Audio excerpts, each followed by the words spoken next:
The 64-mile, 3-foot narrow-gauge Cumbres and Toltec Scenic Railroad is rightly famed for many things, including its rugged mountain scenery and panoramic views.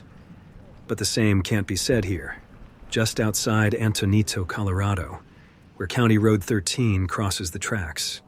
This rail fan would bet that this view is not on the bucket list of the must-catch iconic places to photograph the historic C and T trains of many who visit. Like here, traffic noise from the adjacent highway often mars the video's sound, and several industrial buildings clutter the spot. All that said, after crossing Highway 285484 at the head of eastbound 215, puts on a show as she slowly picks up momentum, striving to make track speed.